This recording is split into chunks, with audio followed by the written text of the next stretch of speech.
Eh ben, c'est moi qui suis ravi d'être ici. Merci pour l'invitation. Ça me fait particulièrement plaisir parce que je suis un petit peu un enfant du pays. Alors, pas vraiment du pays suisse, mais du pays savoyard. Je vais me présenter rapidement. Voilà, pourquoi je suis un enfant du pays. En fait, je suis originaire d'un petit village à côté de Frangy, Seyssel, de Dezingy. Je pense qu'il y a peu de gens qui connaissent ici cet endroit. Et donc, j'ai fait mes études de psychologie à l'université de Savoie-Mont-Blanc. Donc, pas très loin d'ici, c'était à Chambéry. Et puis ensuite, j'ai fait mon doctorat à Liège dans le domaine des sciences cognitives. Donc, on étudiait comment fonctionnent les bébés à 3-4 mois, leur capacité cognitive, leur capacité de reconnaître leur environnement visuel. Et puis, on utilisait à l'époque des machines qu'on n'appelait pas encore des intelligences artificielles, c'était des réseaux de neurones artificiels. C'est en fait le cœur de l'IA actuelle. Et on se servait de ces IA, qu'on n'appelait pas encore IA, qu'on appelait réseaux de neurones, pour comprendre le fonctionnement des bébés à 3-4 mois. Puis ensuite, j'ai eu un poste de maître de conférence à Clermont-Ferrand, dans une équipe qui travaillait dans le domaine des émotions, la reconnaissance visuelle des émotions, les liens entre vision et émotion. Et puis, depuis 2012, on s'est croisé avec Édouard, juste au moment où il est parti ici à Genève.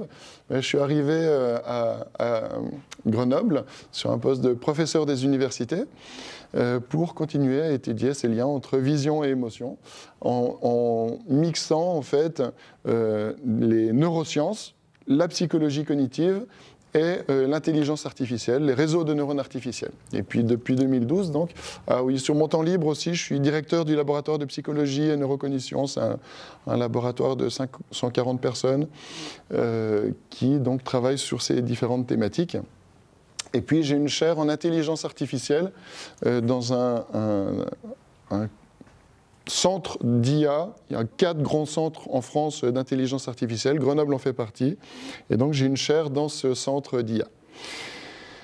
Alors si vous voulez en savoir plus sur ces intelligences artificielles, je fais un peu de promo pour un livre que j'ai édité en août-septembre, sur intelligence humaine, intelligence artificielle, où en fait tout ce que je vais détailler très rapidement ici en à peu près 1 heure, un peu moins d'1 heure, tout ça va être détaillé plus précisément dans le livre. C'est très accessible en fait, y compris pour le grand public. C'est à destination des étudiants de la licence jusqu'au doctorat. C'est une introduction en fait à l'intelligence artificielle. Donc, alors, comme je vous avais vu, j'ai une formation initiale en psychologie. Quel est le lien entre la psychologie et l'intelligence artificielle? D'après vous, est-ce qu'il y a un lien en fait? D'où vient l'IA? Est-ce que vous voyez un lien entre la psychologie et l'IA? Tous les modèles d'apprentissage IA sont basés sur les modèles d'apprentissage humain, en fait, développement. C'est ça. En fait, ce sont des réseaux de neurones artificiels qui imitent dans une certaine mesure ce qui se passe dans le cerveau. Alors ces liens entre intelligence humaine et intelligence artificielle sont assez mal connus. Donc on a cette révolution de l'IA depuis 2012 exactement. J'expliquerai plus loin pourquoi 2012. En fait, très peu de gens connaissent l'origine de ces IA, de ces réseaux de neurones artificiels. Mais donc il y a cette révolution depuis 2012, et puis il y a quelques années, donc quand on a vu cette révolution en France, il y a eu un grand chamboulement. L'État français ne comprenait pas qu'est-ce qui se passe, pourquoi ce n'est pas nous qui sommes à l'origine de cette révolution de l'IA. Et donc il demande à un mathématicien, Cédric Villani, qu'est-ce qui se passe ? Pourquoi ce n'est pas nous qui sommes à l'origine de cette révolution? C'est un mathématicien, il est député, médaille Fields, il doit savoir en fait lui pourquoi on n'est pas au centre de cette révolution. Et donc Cédric Villani commandite un rapport avec ses collègues informaticiens, mathématiciens, 234 pages. Et donc cette révolution de l'IA, elle est fondée sur les réseaux de neurones artificiels. Je me disais, bon, ben, super, ça va être... Il y avait en fait cette bagarre depuis longtemps entre différents systèmes d'IA, des IA symboliques, des systèmes de machine learning, des systèmes de réseaux de neurones artificiels. Et je me disais, ben, ça va être la reconnaissance, enfin, de tout ce travail qui a été fait en sciences cognitives pour comprendre le cerveau humain et pour développer ces IA. Et puis, je lis ce rapport, et puis, j'étais étonné, mais je ne vois pas trop souvent le mot psychologie. Je fais un petit contrôle F, et puis, en fait, il y a 2 occurrences du mot psychologie sur les 234 pages, et ce n'est pas du tout pour développer l'IA, c'est pour savoir si les gens sont prêts à accepter les IA. Alors, on fait mieux que les neurosciences, le mot neurosciences apparaît une fois sur les 234 pages. Donc, ok, bon. Est-ce qu'ils auraient oublié? Est-ce qu'ils ne savent pas d'où viennent ces réseaux de neurones artificiels? Petite surprise, un petit débat dans le laboratoire. Il y a des gens qui disent non, c'est normal que les sciences cognitives ne soient pas représentées, on ne fait pas vraiment de l'IA. Deuxième point qui était un peu surprenant, donc suite à ce rapport, l'État donc décide de faire des gros centres IA en France, 4 grands centres, Paris, Toulouse, Nice et Grenoble. Grenoble fait partie de ces grands centres en IA, et donc on dépose des projets avec des chaires de gens qui vont développer l'IA, et puis on propose une chaire sur continuer en fait d'étudier les liens entre le cerveau et les IA. Et on a cette remarque des reviewers qui nous disent que les experts donc, sont unanimes à dire que l'emphase sur les neurosciences, en fait, c'est pas très utile pour faire de l'IA. C'est sympathique pour s'amuser, voilà, pour des rêveurs, mais c'est pas ça qui fait l'IA. C'est des chaires en informatique, en mathématiques. Alors, peut-être qu'en fait, ils ont raison.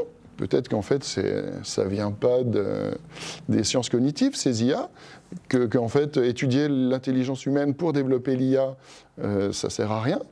Ou peut-être qu'en fait, ils sont prétentieux, ou peut-être que juste, ils ne savent pas d'où viennent ces IA.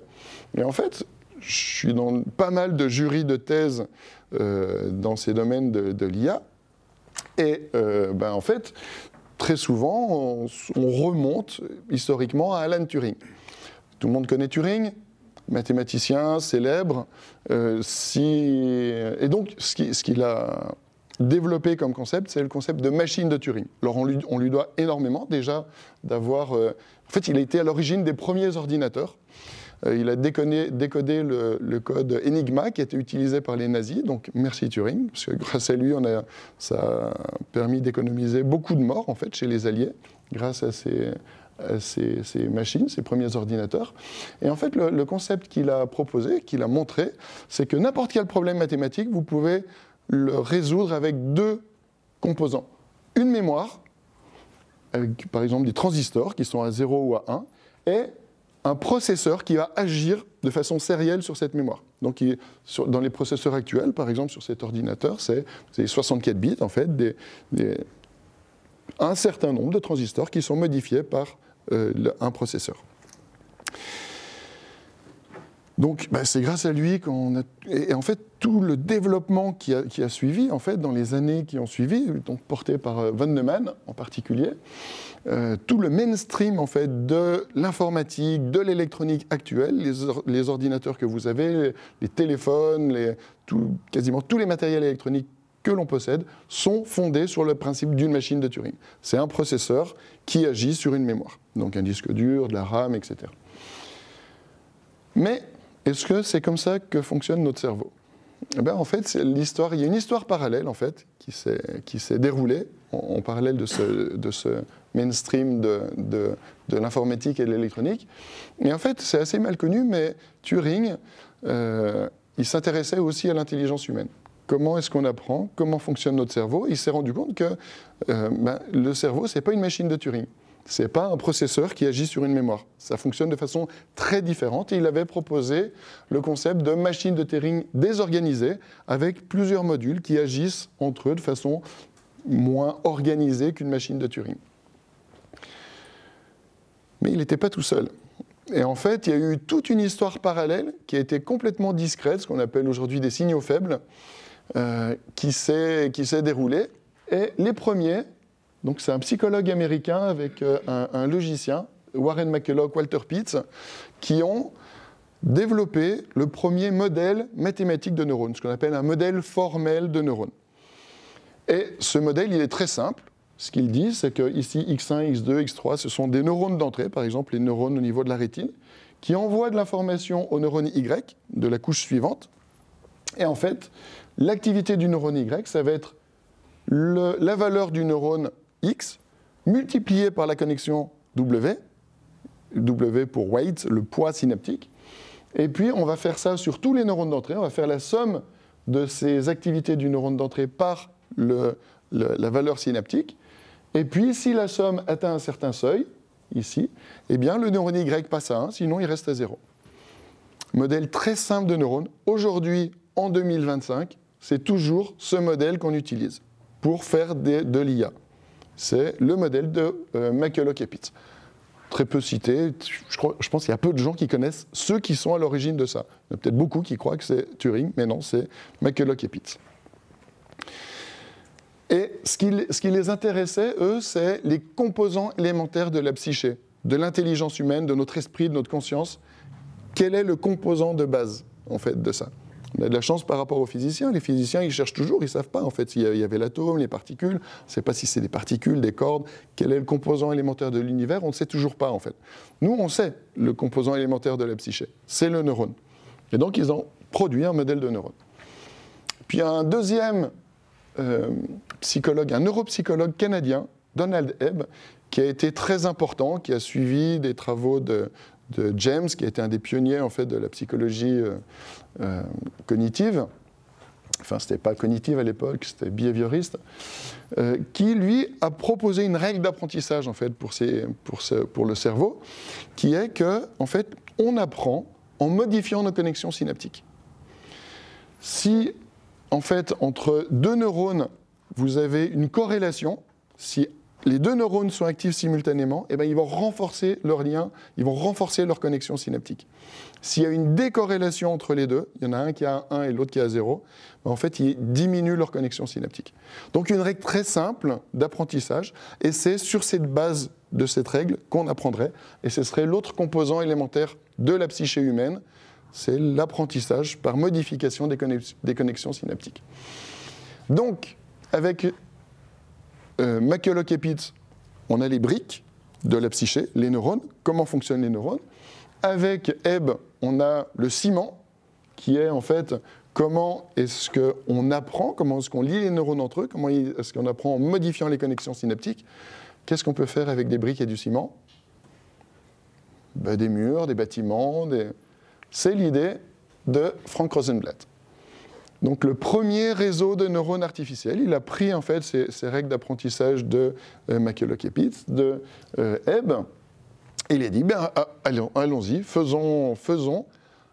Est-ce qu'on peut faire l'équivalent d'un mini-cerveau humain en reprenant en fait ces règles de base.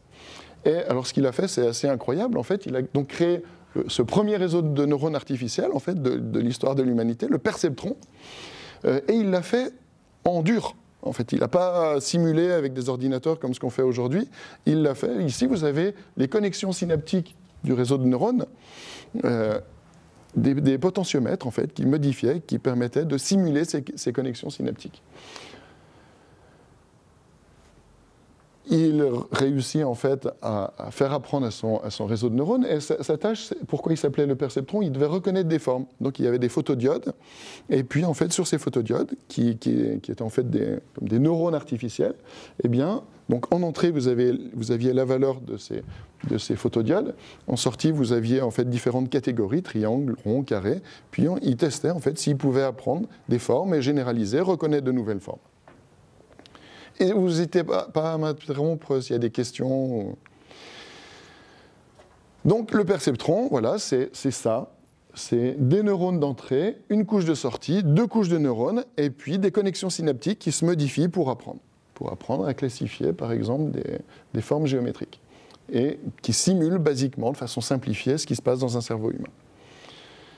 Mais il a eu un problème, enfin il a eu deux problèmes, Frank Rosenblatt. Le premier, c'est un article de Minsky et Papert, deux ingénieurs américains, qui montrent en fait des limites au perceptron.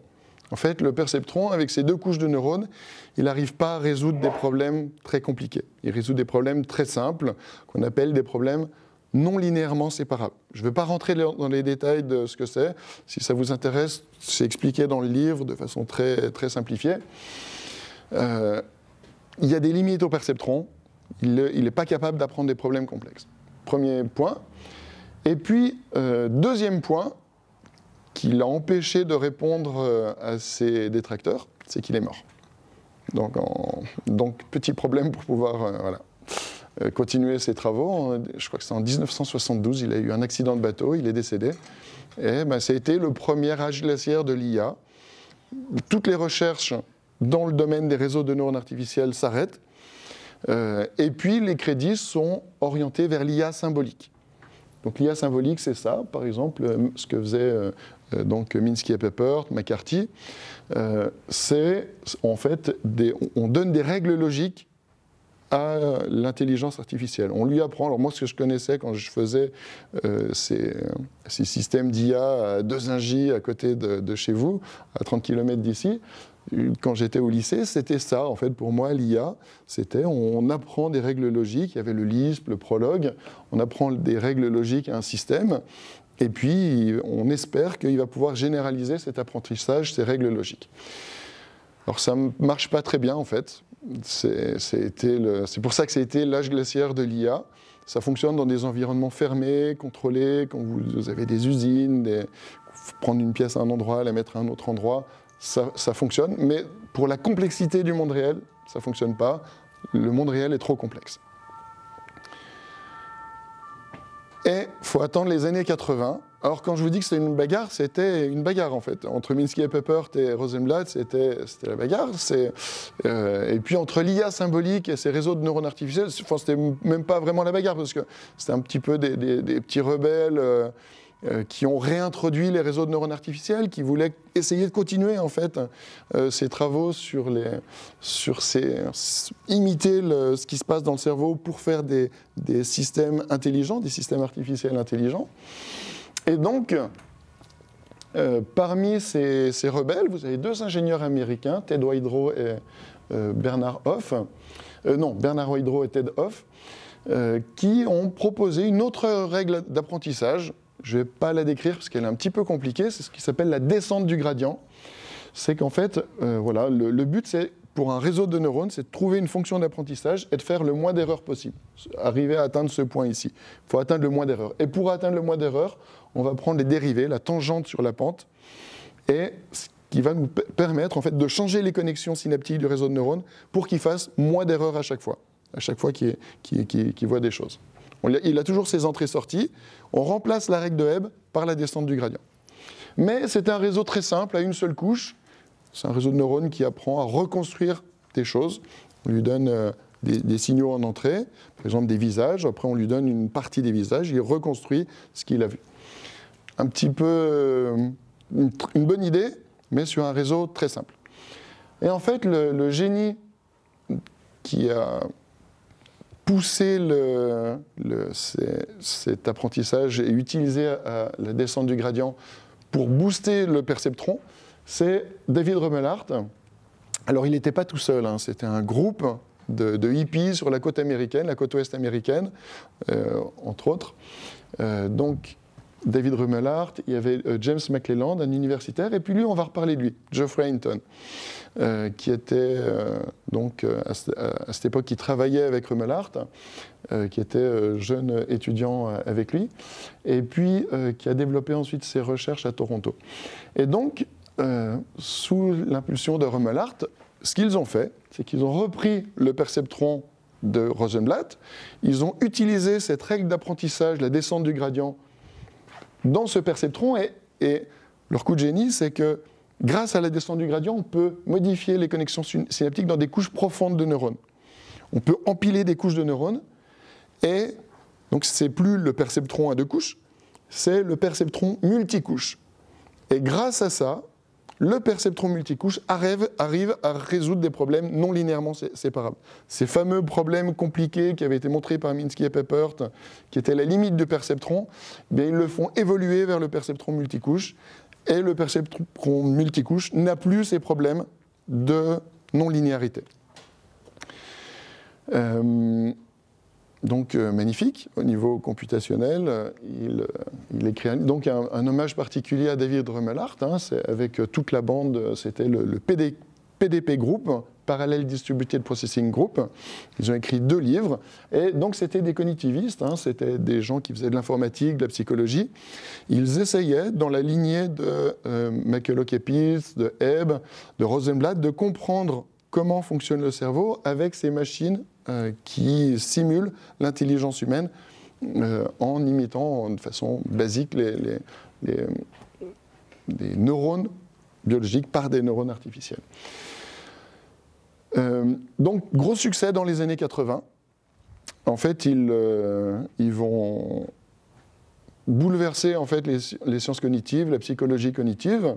Et en fait, ils expliquent dans ces livres comment on peut expliquer le langage, la mémoire humaine, hein, l'attention, différents processus cognitifs grâce à ces perceptrons multicouches. Aujourd'hui, quand on parle d'IA, ce sont le cœur des IA qu'on utilise aujourd'hui, c'est des perceptrons multicouches qui sont couplés à d'autres processus que je vais décrire un peu plus loin. Donc, c'est pour ça qu'on peut vraiment... Il aurait mérité un prix Nobel. Il y a eu 2 prix Nobel l'année passée sur des gens qui font de l'IA. Lui, c'est en fait celui qui est à l'origine de tout ça avec Rosenblatt. Ça montre que les liens en fait, entre psychologie, sciences cognitives, informatique, sont importants pour développer l'IA, parce que c'est eux qui sont les pères de l'IA en fait, actuelle. Et donc, alors, en psychologie, qu'est-ce qui se passe? Donc, on développe tout ça dans les années 80-90, on fait ces modèles, et en fait, dans presque tous les articles, il y a des collègues qui me disaient, en fait, c'est presque trop, en fait, chaque fois qu'on soumet un article en psycho, il faut qu'on montre que ce soit compatible avec ces systèmes parallèles distribués, et puis ça passe un peu. En psycho, au début des années 2000, juste au moment où je commence ma thèse, on commence à avoir d'autres jouets. On a l'IRM fonctionnel, on a l'électroencéphalographie, on peut étudier ce qui se passe dans le cerveau. Très intéressant, on développe toutes ces choses-là. Et puis on se désintéresse un peu de l'IA fondée sur des réseaux de neurones artificiels. Il y a d'autres modèles, des modèles qu'on appelle des systèmes bayésiens, qui sont des modèles probabilistes, qui expliquent aussi le comportement. Donc on passe un petit peu sur ces modèles, on laisse tomber les réseaux de neurones. Et puis en informatique, ça n'a jamais vraiment accroché. Dans les années 90, gros succès de ces travaux en sciences cognitives, en psychologie cognitive, dans le domaine de l'IA. En fait, il y avait plein de critiques. C'est un peu une boîte noire. Est-ce qu'on est sûr que on ne sait pas trop. C'est difficile de comprendre mathématiquement ce qui se passe dans ces réseaux de neurones artificiels. Est-ce qu'on atteint vraiment ce minimum d'erreur globale ou pas? Beaucoup de critiques sur la compréhension de ce qui se passe dans ces réseaux de neurones artificiels. Et donc ça n'a jamais vraiment accroché, sauf pour la poste américaine qui s'en sert pour décoder les codes postaux. Ils ont une base de chiffres et eux, ça les intéresse, ils utilisent ces systèmes. Jusqu'à 2012. Qu'est-ce qui s'est passé en 2012? Alors c'est la fin du calendrier Maya, la fin du monde.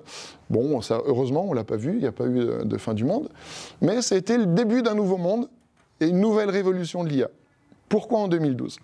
Je vous ai dit qu'on allait reparler de lui, de Geoffrey Hinton, avec d'autres personnes, d'autres compères. Hinton, lui, il travaille à l'université de Toronto, au Canada, et puis aussi chez Google, en fait, c'était le directeur de la recherche IA de Google. Un informaticien, Yoshua Bengio, qui travaille à Montréal, qui est un grand nom de l'IA, en fait, c'est les 3 grands noms de l'IA actuels. Et puis Yann Lequin, un Français, Cocorico, qui ne travaille pas en France, qui travaille à New York, à l'université de New York, et maintenant qui est directeur de la recherche IA chez Meta, dans le groupe Meta, chez Facebook. Alors qu'est-ce qu'ils ont fait, eux? Ce qu'ils ont fait, c'est qu'ils ont couplé le perceptron multicouche avec des couches convolution pooling. Ces couches convolution pooling, je ne vais pas rentrer dans les détails de comment ça fonctionne. Tout ça, encore une fois, est expliqué dans le livre. Je n'aurai pas le temps en 1 heure d'expliquer comment ça fonctionne. L'idée, c'est que ça simule ce qui se passe au niveau du cerveau humain, au niveau visuel. Quand on perçoit quelque chose, on perçoit des composantes basiques, par exemple des barres orientées, au niveau des premières aires visuelles. Et puis ensuite, il y a un processus qui s'appelle du pooling, c'est-à-dire que le cerveau rassemble des éléments qui ont certaines propriétés pour résoudre la tâche. Par exemple, vous avez ici, dans les couches de pooling, vous avez des détecteurs qui vont, pour une tâche de reconnaissance du visage, qui vont détecter les yeux, le nez, la bouche, etc. Puis ensuite, on continue ce processus convolution pooling pour arriver à avoir des représentations de plus en plus abstraites et de plus en plus compressées, en fait. Et ça, c'est très utile pour ces réseaux de neurones artificiels, puisque le perceptron multicouche, un de ses problèmes, c'est qu'on le fait en simulant ces processus sur des machines qui sont sérielles, sur des machines de Turing. Et ça prend, vous avez certainement entendu parler des problèmes d'énergie de l'IA, ça demande beaucoup de calculs, parce qu'en fait, on fait du parallèle avec un système qui est fondamentalement sériel. Et c'est ça le problème, en fait. C'est comme si on essaie de planter un clou avec un tournevis. Ça ne fonctionne pas très bien. Et en fait, c'est ça le gros problème des IA. Ce n'est pas le problème des réseaux de neurones, c'est le problème qu'on fait des réseaux de neurones avec des machines de Turing. Et donc, il faut compresser cette information pour que le perceptron multicouche ait une information utile pour pouvoir réaliser sa tâche de reconnaissance, de classification, etc. Ça s'appelle un réseau de neurones convolutifs. Donc, un CNN, Convolutional Neural Network, c'est la base, en fait, qui a fait cette révolution de l'IA. Mais donc, c'est sur cette base, ces CNN, ils existent depuis la fin des années 80. Et c'est la poste américaines, les seuls qui ont été intéressés par ces CNN pour reconnaître donc ces codes postaux. Alors, courant des années 2000, je fais ma thèse, c'est passé en psychologie, en informatique ça n'a jamais pris, à part pour la Poste, mais on ne travaille pas à la Poste, surtout pas à la Poste américaine. Donc, qu'est-ce qui s'est passé? En fait, eux, ils ont continué à y croire. C'est Hinton, Bengio, Lequin. En fait, chaque année, il y a une conférence qui s'appelle NIPS, Neural Information Processing Systems, qui est une des plus grosses conférences dans le domaine des réseaux de neurones artificiels. Et donc, à cette conférence, ce qu'ils font, en fait, eux, ce qu'ils croyaient, c'est qu'ils avaient un système qui était efficace, mais qui avait besoin de données pour apprendre. Et ils n'avaient pas assez de données. Qui a des données? Google, Meta, eux, ils ont beaucoup de données. Donc alors, le premier point, déjà, c'est un point marketing. Ils ont loué des bus, et ils ont invité les géants de la Silicon Valley à faire une conférence satellite, et ils n'ont pas appelé ça réseau de neurones, parce que ça avait mauvaise presse, les réseaux de neurones. Ils ont appelé ça deep learning. Il y avait le machine learning, c'était d'autres techniques statistiques qui fonctionnaient bien. Deep learning, on a l'impression que c'est quelque chose de nouveau. En fait, non, ça a 20 ans. Mais c'est présenté comme étant de nouvelles IA qui peuvent être révolutionnaires. Ils les invitent, donnez-nous de vos données, on va tester nos systèmes. Là, Google, Meta, bingo, c'était pas Meta à l'époque, c'était que Facebook, ça s'appelait Facebook. On vous donne les données, et puis on va tester ça. Et donc, ils ont créé une base de données qui s'appelle ici ImageNet. Ça, c'est l'article qui a lancé la nouvelle révolution de l'IA. Donc, Hinton, en fait, le directeur de thèse se met en dernier, en général. Il laisse les doctorants et les collaborateurs en premier nom. Et puis donc, mais c'était son équipe qui a fait ce réseau de neurones artificiels. Donc ça, c'est le deuxième point. Et le troisième point, je ne sais pas s'il y a des geeks parmi vous, s'il y a des gamers. Merci à vous s'il y en a parmi vous. Merci les gamers, parce que, en fait, grâce aux gamers, on a des cartes graphiques, des GPU. Et ces GPU, ça accélère les processus convolution, en fait. Ce sont des systèmes qui vont, sur une image, c'est plein de petits processeurs qui vont traiter des petites parties de l'image, et ça va accélérer le fonctionnement de ces IA. Donc, vous avez Geoffrey Hinton ici, ça c'est sa carrière. Alors, on a l'impression qu'il n'a pas fait grand-chose, il est quand même chaque année cité 3-4 000 fois par an. Donc, quelqu'un de très connu qui a fait énormément dans le domaine de l'IA. Et là, vous avez 2012 ici, Et vous avez l'explosion. Alors c'est dommage, il était assez âgé. Hein. Ça a pris 20-30 ans pour reconnaître en fait que ce qu'il avait fait, c'était génial, ce qu'ils avaient fait avec Rumelart. Et donc ici, alors je me suis arrêté en 2017, ça continue à augmenter de façon exponentielle. Là, sur les dernières années, il y a plus de 100 000 citations par an. C'est un des chercheurs donc, les plus connus dans le domaine. Et puis, pareil pour Lequin et Benjo. Depuis 2012, vous voyez donc avec cette révolution l'IA l'explosion du nombre de citations qui montre l'avantage, en fait, le succès qu'ils ont eu. Alors, qu'est-ce qu'ils ont fait avec ImageNet ? En fait, donc, ils ont récupéré ces bases de données et puis ils ont donné à ces réseaux de neurones convolutifs des images à apprendre. Donc, une base d'apprentissage, des fleurs, des éléphants, des bateaux, etc. On donne ça en entrée au réseau de neurones. Il applique ces processus convolution pooling. À la fin, vous avez le perceptron multicouche qui classifie. Et grâce à ça, ils explosent tous les autres IA qui existaient à cette époque. Il y avait d'autres systèmes concurrents, du support de vecteur machine, des modèles probabilistes, etc. Tout ça est explosé par ce réseau de neurones. Donc, gros succès. Derrière, vous avez Facebook qui dit « mais nous aussi, ça nous intéresse ». Parce que ce que vous faites avec des images comme ça, nous, ce qui nous intéresse, c'est de reconnaître les gens sur les réseaux sociaux. Bon, il y a des petits problèmes éthiques au passage, parce que ça veut dire que vous êtes sur des murs, vous ne savez pas, et vous êtes pris en photo. Vous ne savez pas que vous êtes sur le mur d'une personne. Par contre, Meta, ils le savent, grâce à ces IA. Et en fait, donc, ils utilisent ces IA pour faire de la reconnaissance faciale, entre autres. De la reconnaissance aussi de la parole. Si vous recevez de la pub personnalisée quand vous parlez de quelque chose, ce sont derrière des réseaux de neurones artificiels qui comprennent en fait ce que vous dites et qui peuvent personnaliser les pubs. Et un point qui est important, c'est que ces IA, elles apprennent toutes seules. On n'explique rien en fait à ces IA. C'est un peu comme des bébés on leur donne une tâche, reconnaître des visages, et puis c'est elle qui apprend en fait, en changeant ses connexions synaptiques, comment faire pour résoudre la tâche. Et ça, c'est un exemple qui illustre ça, si on vous demande de reconnaître l'âge d'une personne. Qu'est-ce que vous faites ? En fait, vous allez analyser ce qu'il a des rides, des cheveux blancs, etc. C'est ce que font ces IA. Quand on dit que c'est des boîtes noires, c'est faux. On peut savoir en fait quels traits elles utilisent pour résoudre la tâche. Et ici, en fait, ce sont des travaux qui montrent qu'en fait, elles se servent aussi de la taille des oreilles. Est-ce que vous savez pourquoi ? Taille des oreilles, taille du nez. En fait, ça continue de grandir avec l'âge. En fait, quand on vieillit, et en fait, elles ont remarqué qu'on arrivait mieux à prédire l'âge en observant la taille des oreilles. Alors ça, ce sont ces premières IA qui font de la classification.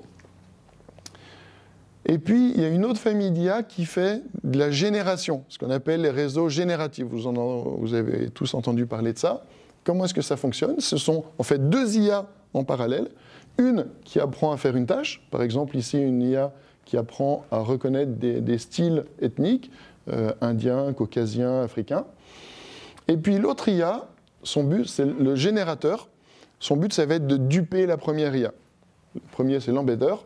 Le générateur essaie de duper la première, elle a une image de départ, et puis en fait elle va la modifier pour duper la première. Et quand le discriminateur n'arrive plus à faire la différence entre ce qu'a produit l'IA générative et l'autre IA, on considère que l'embeddeur a été dupé. Et donc, grâce à ça, eh bien, vous avez ici des sources, des visages, de nouveaux visages, et en fait, le générateur va modifier ce visage pour que l'embeddeur n'arrive plus à le différencier. En fait, et ça permet d'imaginer comment serait cette personne s'il était indien, caucasien, africain. En fait, tous ces visages n'existent pas, en fait. Ce sont ces visages sources qui ont été modifiés par l'IA pour duper la première IA. Okay ? Ça, ce sont les réseaux de neurones génératifs. On peut faire de la peinture avec ça. Donc elles vont apprendre des styles Picasso, Matisse, etc. Et puis elles peuvent, quand on leur donne une image, elles peuvent la peindre comme l'auraient peint ces différents artistes. Voilà, Gandalf, etc. On l'utilise aussi pour faire sur du son, ça fonctionne très bien. Vous avez peut-être entendu un clip de Angèle il y a 1 an et demi, qui a en fait été généré par une IA. Il y a ce site-là, ils sont très forts, et au départ, c'est que de la musique classique, et puis maintenant, ils font toutes les formes de musique, en fait, et ils composent, c'est des IA qui composent. Mais on peut aller plus loin, parce que ça, ce sont des IA qui ont des processus assez basiques. C'est pas vraiment de l'intelligence, enfin, c'est un peu de l'intelligence, parce que ça demande, dans notre cerveau, à peu près 30 milliards de neurones de faire ça. Elles arrivent à le faire avec moins, mais le vrai comportement intelligent, c'est trouver des solutions pour atteindre un but. Et donc ici, c'est un exemple sur des jeux où, en fait, ce petit personnage doit pousser des éléments pour pouvoir les détruire, mais elle ne peut que pousser, en fait. Elle ne peut pas tirer les éléments. Donc si vous faites les actions dans le mauvais ordre, vous allez coincer l'élément dans un coin et vous perdez la map. Donc il faut les réaliser dans le bon ordre. Donc ces IA apprennent avec un processus qui s'appelle le renforcement. C'est l'équivalent du conditionnement chez les humains. C'est exactement pareil. En fait, vous lui donnez une récompense, elle doit maximiser des points. Vous lui donnez des récompenses si elle réussit la map. Une pénalité si elle échoue, et en fait, vous la laissez faire. C'est elle qui apprend. Et donc, elle va apprendre sur cette map, et puis, enfin, sur quelques maps, et une fois qu'elle a compris comment ça fonctionne, elle peut généraliser à des nouvelles maps, et donc apprendre des nouvelles choses, et généraliser cet apprentissage. Elle réussit parfaitement sur les nouvelles maps. D'autres exemples, donc, avec des petits jeux Atari, pour illustrer le fait qu'elles apprennent aussi toutes seules. Ici, vous avez un casse-briques, un jeu très simple. Là, vous avez la raquette, elle apprend. Alors, vous pouvez aller voir sur YouTube, il y a des petits tutos, des petites vidéos qui expliquent comment elle apprend, qui montrent comment elle apprend. Au départ, elle bouge au hasard, puis après, elle comprend que chaque fois qu'elle perd la balle, elle a une pénalité. Mais chaque fois qu'elle renvoie la balle et qu'elle casse une brique, elle a des points. Et son but, c'est de maximiser le nombre de points avec le minimum d'actions. Et donc, elle va développer des stratégies. Par exemple, ici, elle va faire un trou dans le mur de briques, et puis faire passer la balle derrière et casser le maximum de briques, ce que ferait aussi un humain. Sauf qu'elle le fait mieux qu'un humain. Plus vite et sur des choses plus complexes. Et parmi les choses complexes, vous avez le jeu de Go. Donc lui, c'est Demis Hassabis, c'est celui qui a pris, donc Hinton est à la retraite maintenant, chez DeepMind. DeepMind, c'est la division IA de Google. Et donc, c'est lui qui a pris sa place, un neuroscientifique et informaticien. Et donc, il a continué ses travaux sur l'apprentissage par renforcement. Et donc, ces IA qui utilisaient le renforcement, il les a testés sur le jeu de Go. Pourquoi le jeu de Go ? En fait, c'est un jeu qui est très simple. Il faut entourer l'adversaire pour récupérer ses pions. Mais le nombre de possibilités est énorme. Je crois que sur un damier classique, c'est quelque chose comme 10 puissance 200. On pensait qu'en fait, les IA n'arriveraient pas à battre des humains parce qu'il y a beaucoup trop de possibilités. Donc, ils ont dit, essayons. Alors, au départ, ils ont donc produit AlphaGo, qui a analysé les parties humaines, qui a compris les stratégies, qui a généralisé cet apprentissage et développé des stratégies. Mais ils se sont dit, peut-être qu'on peut faire mieux, en fait.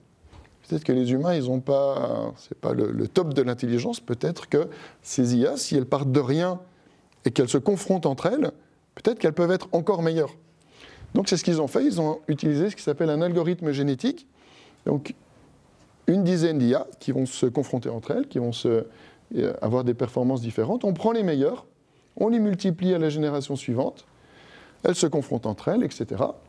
On fait ça sur 10 générations. Ça prend une semaine d'apprentissage. Et ensuite, on prend ces meilleures IA. Et voilà le résultat. Elles ont battu les meilleurs humains, les champions de jeux de Go, sur la base de cet apprentissage par renforcement. Là où on pensait que c'était impossible. Mais on peut aussi, alors ça c'est la petite revanche des humains par rapport aux IA, en fait ce qu'ils ont décidé de faire c'est de le tester pour les jeux d'échecs. Les jeux d'échecs ça fait longtemps qu'on se fait battre par des IA. C'était Kasparov qui s'est fait battre par Deep Blue, qui n'était pas un réseau de neurones, c'était un système d'IA qui utilisait ce qu'on appelle la force brute, c'est-à-dire qu'il va explorer toutes les possibilités, puis il choisit ce qui permet d'avoir sur 3, 4, 5 coups d'avance, il va prendre le chemin qui permet de gagner. Et en fait, Deep Blue, il a eu des descendants qui utilisent aussi la force brute. Le dernier, c'est Stockfish. Et donc, ils se sont dit, OK, les humains se font battre déjà au jeu d'échecs, mais est-ce que notre réseau de neurones, notre IA inspirée du cerveau, est-ce qu'elle peut battre Stockfish? Ils l'ont testé, ils lui ont fait réaliser une centaine de parties, devinez le résultat, qui gagne? Qui vote pour Stockfish? Qui vote pour Alpha 0? C'est Alpha 0. Je crois que sur 100 parties, elle a dû en gagner 96 et puis il a dû avoir 4 matchs nuls. Donc ça, c'est notre revanche. C'est que ces IA inspirées de notre cerveau sont meilleures que les IA qui utilisent la force brute. Mais ils se sont dit peut-être qu'on peut aller plus loin. Parce que, en fait, dans tous ces jeux-là, les jeux vidéo, les jeux de Go, le jeu d'échecs, on connaît la map, en fait. On sait ce que fait l'adversaire, il y a un nombre d'actions qui est très limité. Mais qu'est-ce qui se passe si on se rapproche de la réalité? Par exemple, dans des jeux vidéo. Ce jeu, c'est StarCraft. C'est différentes civilisations qui doivent exploiter des ressources, faire des armées, se battre entre elles. Le jeu des humains, un peu. Le jeu de l'humanité. Et donc, ils l'ont testé sur StarCraft. Et le résultat, c'est que AlphaStar bat les humains, et pas en étant juste meilleur, plus habile, il bat des humains parce qu'il a développé des stratégies auxquelles aucun humain avait pensé. Et maintenant, c'est les humains, par exemple en Corée, il y a beaucoup de joueurs de ces jeux vidéo qui s'inspirent en fait des stratégies développées par ces IA pour inventer du nouveau. En fait, les humains, on pense qu'on est très intelligent, on est très conformiste en fait. On suit des règles que tout le monde fait, on n'essaie pas tellement des choses nouvelles. Mais ce n'est pas tout. On peut aller plus loin encore. On va aller dans l'inquiétant. Là, ce n'est pas inquiétant encore. Ce sont des IA. En fait, ce qu'ils se sont dit, c'est est-ce que donc ces humains sont meilleurs, ces IA sont meilleurs que les humains dans des jeux compétitifs? Est-ce qu'on peut s'en servir? Est-ce qu'elles peuvent être meilleures que des humains pour collaborer avec des humains? Donc, dans des jeux coopération-compétition, 2 contre 2. Il faut récupérer un drapeau chez l'équipe adverse, le ramener sur son camp. Et en fait, il faut s'adapter à son partenaire pour pouvoir gagner. Et ces IA sont meilleurs que les humains pour collaborer avec des humains. Sur ces jeux simples, ils l'ont testé sur des jeux plus compliqués. Il y en a peut-être qui connaissent Dota 2 ou League of Legends, donc des jeux vidéo où c'est du 5 contre 5. Et bien, là aussi, ces IA sont meilleurs que les humains pour collaborer avec des humains. Bon, ces jeux vidéo, je ne sais pas s'il y en a qui connaissent, souvent c'est assez énervant, on s'énerve plus contre le coéquipier qui, s'il n'est pas assez fort, va renforcer l'adversaire. Elle ne s'énerve pas en fait, elle s'adapte, elle cherche juste la meilleure solution. Et puis, là, on va commencer à aller vers des choses un peu plus inquiétantes, les limites éthiques de ces systèmes. Parce qu'en fait, ces IA sont aussi capables de faire du code. Vous connaissez tous ChatGPT. En fait, si vous lui demandez de créer une IA, il sait vous faire en fait un réseau de neurones convolutifs. Et il ne fait pas d'erreur, il explique le code, il le fait très bien. Peut-être qu'un jour, ce qu'on appelle la singularité, peut-être qu'un jour, ces systèmes vont réussir à dépasser les humains, à créer de nouvelles IA qui seront meilleures qu'eux. En fait. C'est ça qu'on appelle la singularité. C'est un peu l'analogie avec les trous noirs. En fait, les trous noirs, c'est que quand la masse d'une étoile dépasse un certain seuil, elle s'effondre sur elle-même. Et en fait, c'est un processus qui est brutal, où d'un coup, on passe dans une autre configuration. Et donc, voilà, il y a des personnes qui s'inquiètent de ça. Ce n'est pas le plus inquiétant, à mon avis, parce que ces IA ont, pour l'instant, aucun intérêt à exterminer les humains. Elles n'utilisent pas nos ressources, elles ne mangent pas notre nourriture, c'est des systèmes qui sont différents, elles n'ont pas peur de mourir. Donc voilà, a priori, et on n'est pas encore à la singularité. En revanche, dans les limites éthiques, il y a plein de choses vraiment inquiétantes.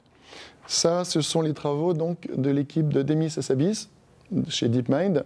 Ils ont fait une IA qui s'appelle AlphaFold, le même principe, les mêmes IA d'apprentissage par renforcement.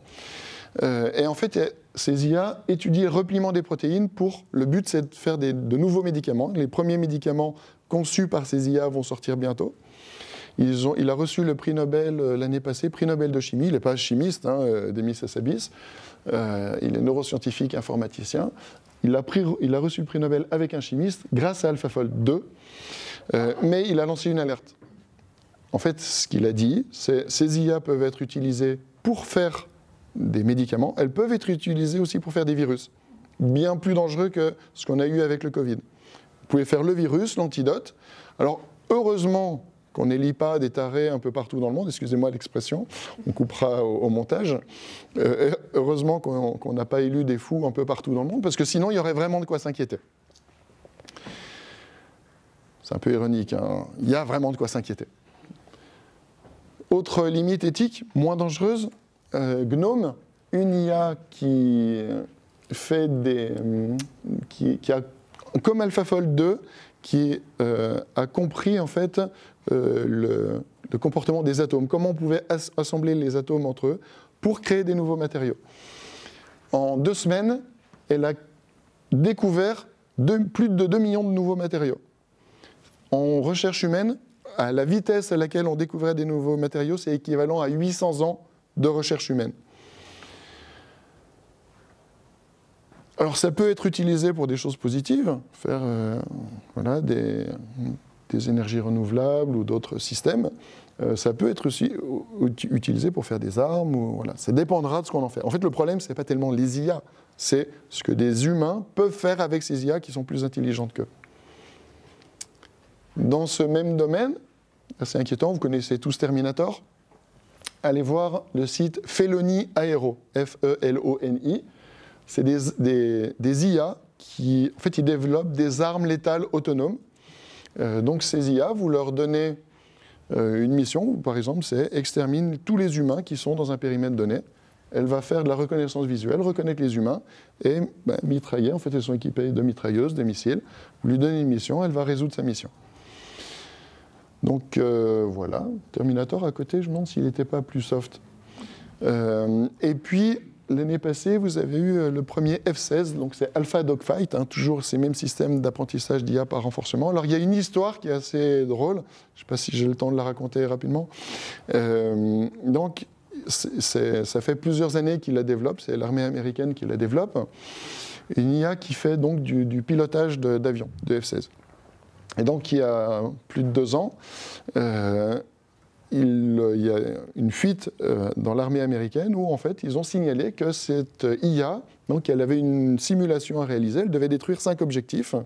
Et à un certain moment, vous avez une tour de contrôle qui lui dit cet objectif, on annule la mission. Mais le problème, c'est que ces IA d'apprentissage par renforcement, elles gagnent des points. Et leur but, c'est de gagner des points. Devinez ce qu'a fait l'IA. Elle s'est attaquée à la tour.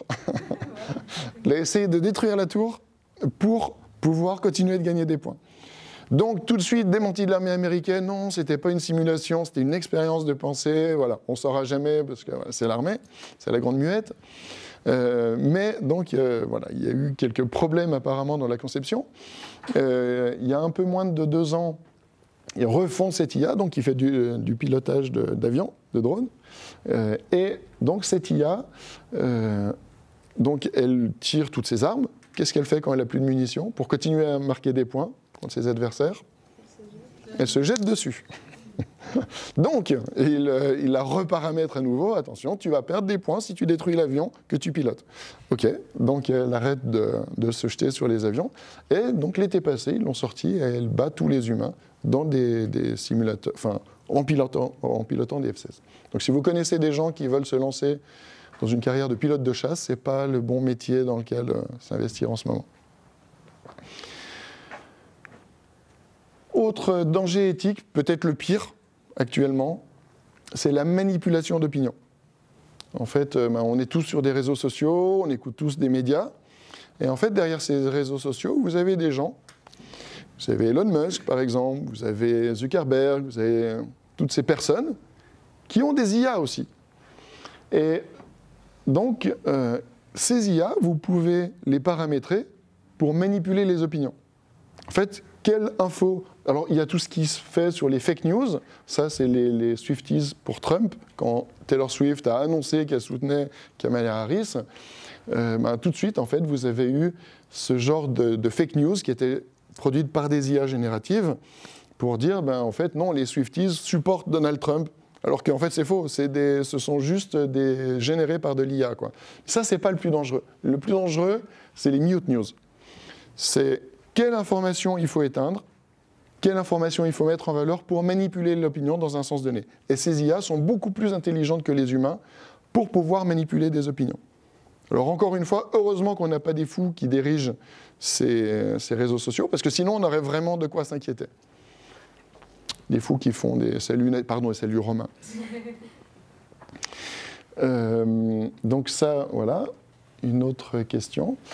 Un autre gros problème éthique, ça, ce serait le problème éthique à résoudre urgemment, cette manipulation d'opinion, avoir donc accès que ces IA soient transparentes, qu'on connaisse exactement les algorithmes, peut-être aussi dans les médias, que les milliardaires ne puissent pas avoir plus de 10% d'un média, que ce soit de vrais médias indépendants. Ça, c'est vraiment crucial si on veut éviter de tomber dans des dictatures. Et on n'en est pas loin. Est-ce que j'ai encore 5-10 minutes? Ouais. Donc, voilà, tout ça, c'est le développement de l'IA, la belle histoire de l'IA.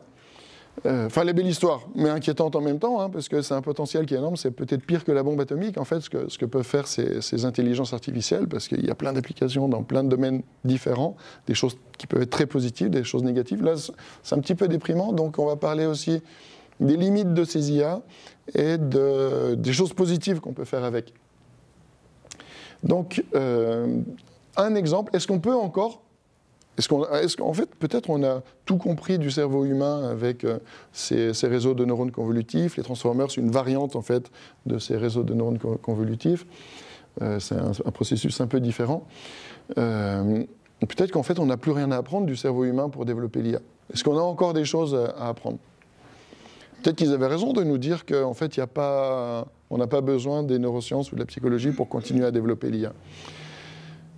Je vais essayer de montrer quelques problèmes, parce qu'on parle des succès, on ne parle pas des échecs. En fait, les réseaux de neurones convolutifs, ils simulent cette zone ici, le cortex occipito-temporal. Le problème, c'est que donc, on l'utilise un peu maintenant comme une baguette magique. Et c'est utilisé, par exemple, pour piloter des voitures. Mais en fait, nous, les humains, pour du contrôle moteur, on a développé d'autres zones. Le cortex pariétal, par exemple, qui s'occupe du contrôle moteur, qui a des propriétés complètement différentes de cette zone occipito-temporale. Et l'utiliser comme une baguette magique, c'est vraiment dangereux. Moi, si je monte un jour dans un taxi et le chauffeur me dit « j'ai eu un AVC, j'ai plus de cortex pariétal », jamais je monte dans son taxi, en fait. Mais c'est un peu ce que font ces IA, enfin ce que font ceux qui détiennent ces IA, quand ils vous disent « on va piloter des voitures avec cette simulation, ces CNN ». Qui sont... En fait, peut-être qu'on devrait continuer à s'en inspirer et comprendre, pour du contrôle moteur, avoir à nouveau un Lequin ou un Benjo ou un Hinton de la voie occipito-pariétale. Ce ne sera pas moi, je ne bosse pas là-dessus. Par contre, on travaille sur d'autres choses, par exemple les attaques adverses. Ça, c'est un peu une maladie honteuse de l'IA. Je vais vous en parler de deux maladies honteuses assez rapidement. Ça, pour vous, c'est quoi? Un panda. Ça, pour vous, c'est quoi? Du bruit? On ne sait pas trop, une sorte de... Pour l'IA, c'est un gibbon. C'est ce qui est le plus gibbon de tous les gibbons qu'elle a vus, c'est le prototype du gibbon.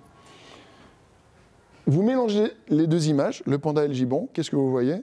Vous voyez toujours un panda. Elle, à 99,9%, elle va vous dire c'est un gibbon. C'est ce qui s'appelle une attaque adverse. Elles ont aussi de la sensibilité à la texture. Vous prenez un chat, vous lui mettez une peau d'éléphant, et il va vous dire c'est un éléphant. Alors que non, c'est un chat. Vous reconnaissez un chat. Alors pour les gibbons, les chats, les pandas, pas très grave. Le problème, c'est qu'on peut le faire aussi avec des avions de chasse.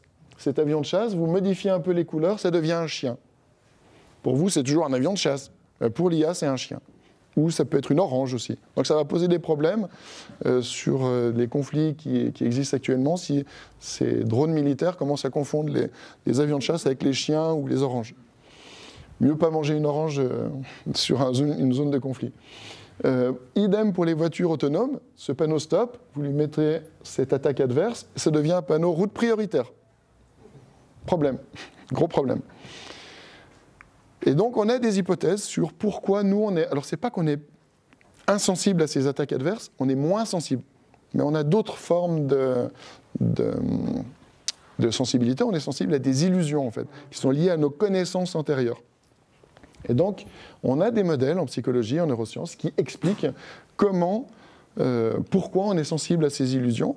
En fait, on a plus de connexions qui descendent des aires associatives cognitives vers les aires perceptives que de connexions ascendantes des aires perceptives vers les aires cognitives.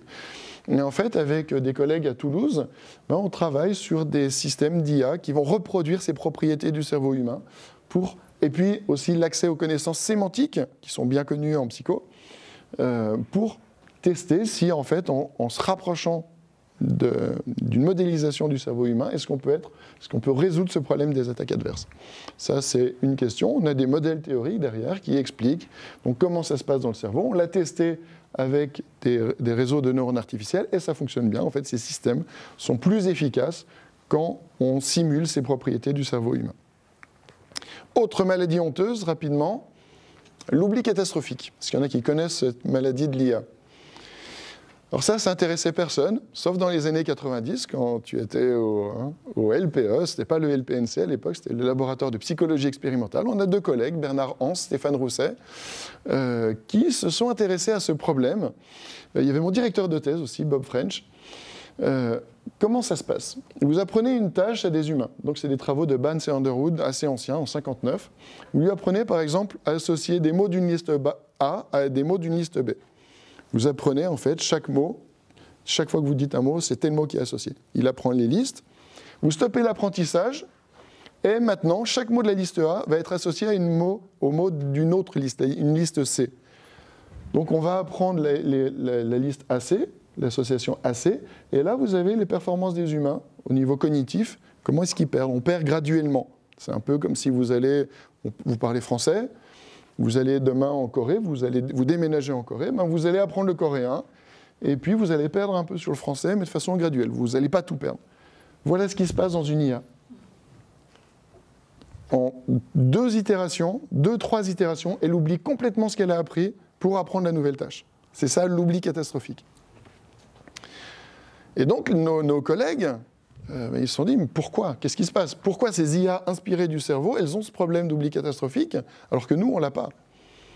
Et donc, on a des modèles en psychologie, en neurosciences, avec de façon très simplifiée, 2 systèmes de mémoire. L'hippocampe, qui est un système d'apprentissage rapide, épisodique, d'événements. Et puis, pendant la nuit, on consoliderait cette information, en fait, pendant le rêve, pendant le sommeil, sur des zones au niveau du cortex, qui stocke une information plus sémantique sur l'environnement. Et donc on a reproduit ça, les collègues ont reproduit ça sur des IA, sur des perceptrons multicouches à l'époque, dans les années 90, ça fonctionne super bien. Avec un système de rêve qui transfère l'information d'un réseau de neurones à l'autre. Donc ça reste en stand-by pendant 15 ans, et puis il y a cette révolution de l'IA, et il y a des collègues du CEA qui sont venus nous voir, qui nous ont dit, mais avec cette révolution-là, il y a toujours ce problème d'oubli catastrophique. Est-ce qu'on peut reprendre ces travaux et les adapter aux IA actuels, les réseaux de neurones convolutifs, qui ont aussi ces problèmes d'oubli catastrophique, pour les résoudre? Et donc, c'est ce qu'on a réalisé avec les collègues du CEA, et ça fonctionne terriblement bien. Ce sont des IA qui sont capables d'apprendre en permanence. Vous les déployez sur le terrain, et ça apprend tout le temps. Ce sont des systèmes qui sont robustes, qui sont frugaux, ils ne demandent pas beaucoup d'énergie. Ça respecte la vie privée, parce qu'en fait, ce que va faire la deuxième IA, c'est qu'elle va récupérer juste la fonction d'apprentissage. En fait, la première IA apprend une fonction, on jette la base d'apprentissage, et la deuxième récupère juste la fonction d'apprentissage par ce processus de rêve qui transfère l'information d'une IA à l'autre. Alors à quoi ça nous sert? On ne l'a pas vendu à Elon Musk, cette IA. On s'en sert actuellement, je ne pensais pas faire ça en faisant de la psychologie, on s'en sert pour faire des pompes à chaleur. Vous connaissez tous les pompes à chaleur. Le problème des pompes à chaleur, c'est les collègues du CEA, on travaille beaucoup sur l'énergie, les énergies vertes si possible. Et en fait, le problème des pompes à chaleur, c'est qu'il y a une inertie dedans. Il faut du temps pour chauffer l'eau, mais on veut que ça ne consomme pas trop non plus.